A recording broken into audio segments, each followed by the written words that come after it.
Most people think success begins in the mind. It doesn't. It begins in the body, because the body is the first place where discipline is tested and the first place where self-respect either shows up or doesn't. This is not a fitness story. This is a psychology story, and it starts with two brothers. They were born into the same family, same parents, same financial situation, same food on the table, same opportunities. Nothing special, nothing extraordinary, just an average household raising two boys. And that's important because later, no one gets to blame luck. From the outside, there was nothing separating them, but inside, something already was. In high school, one brother started training, not seriously, not perfectly, just consistently. He ran, he did push-ups, he lifted whatever he could. There was no coach, no supplements, no special meals. His parents didn't believe in extra effort. His siblings mocked him. "Why are you acting like this? You're doing too much. Relax." And here's the part most people don't talk about.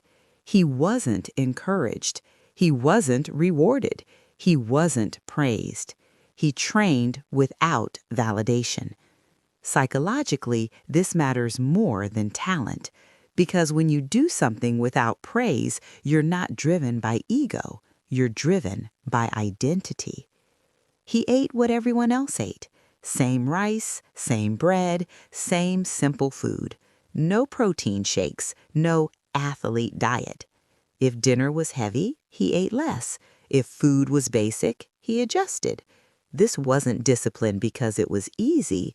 It was discipline because it was inconvenient. And inconvenience is where real habits are formed. The other brother watched and decided, "I'll do it later." The second brother wasn't lazy. That's the lie people tell themselves. He was comfortable. Comfort isn't loud.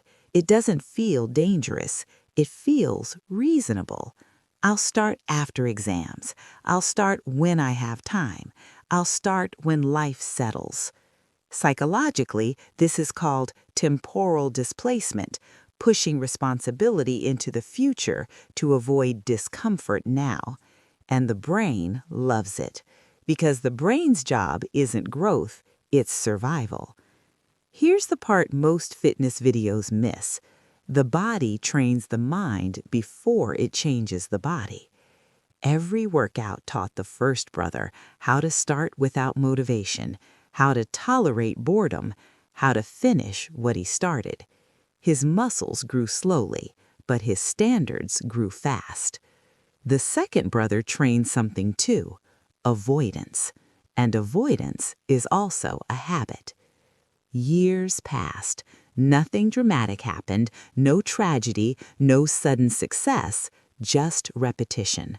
One brother repeated effort, the other repeated delay. And this is how lives quietly separate, not through events, but through daily decisions no one applauds. By adulthood, the difference wasn't just physical. The disciplined brother showed up on time, handled discomfort better, didn't panic under pressure, because discipline is transferable. Train it in the body, and it leaks into career, finances, relationships, self-image. The other brother struggled, not because he was incapable, but because he had never trained consistency, and consistency is the real currency of success. There's a psychological concept called self-efficacy. It's your belief in your ability to execute actions consistently. The first brother built it early through his body. The second never did. And without self-trust, confidence collapses under stress. People love blaming genetics, but genetics only load the gun. Habits pull the trigger. Same DNA, different discipline. Your body is a public record of your private decisions, not because it defines your worth, but because it reveals your relationship with effort. You can lie with words, you can perform confidence, but your body doesn't fake consistency. The first brother didn't win because he was stronger. He won because he learned something early. No one is coming, no one will make it easier, and waiting for support is optional. The second brother didn't fail, he delayed, and delayed long enough that life made decisions for him.